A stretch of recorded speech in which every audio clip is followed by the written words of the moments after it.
6:40, welcome back. You might have been hearing about this for a few weeks here. The Heartbleed bug doesn't exactly roll off the tongue. It is a serious security flaw that could expose credit card numbers, passwords, other pieces of your personal ID online. So what can you do to protect yourself? Well, 24 Hour News 8's Coco McAvoy took that question to the experts, and now she's live in studio with us this morning to tell us what she found out. Good morning, Coco. Good morning. We first started hearing about this bug in early April. Since then, many sites have applied a fix to help with the issue. But the bug is still out there, and the most important thing now is making sure you're aware of what you can do to protect your information. Once the attacker knows about the vulnerability, all he has to do is initiate the attack. And it's practically invisible.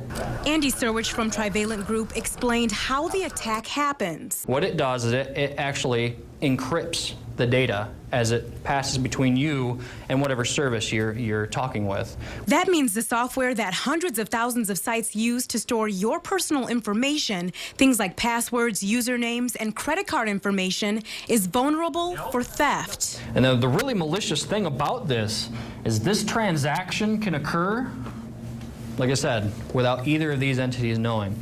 It's like someone tapping your phone. Right. I mean, you think you're having a private conversation. The person you're talking to thinks you're having a private conversation, but someone's tapping it and you don't know. A number of sites were potentially affected by the Heartbleed bug, including popular ones that we use on a daily basis: Facebook, Instagram, Google, Yahoo, Netflix, and YouTube. Most sites have already patched up the problem, but that doesn't mean you as the user are off the hook. And I mean, the fact that it's been out there for 2 years, if your data was mined during that 2-year period and you haven't changed your password or credit card information or things of that nature, all that stuff is potentially still at risk. Serwich says you want to make sure and check that the website has applied a fix before changing your password. He also diagrammed exactly how the bug attacks your information. We've got that video for you on woodtv.com, along with the full list of all the websites that were potentially affected by this bug.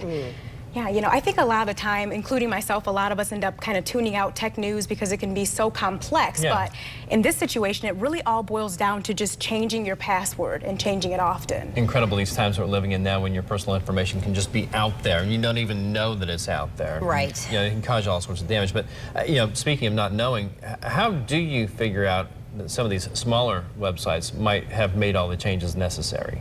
Right, like you mentioned, some of the smaller ones, local companies here in town. There's also, which we posted on woodtv.com, there's a website where you can just paste in a URL and then it'll tell you if that website has fixed this bug, so you can make sure your personal information is not vulnerable for theft.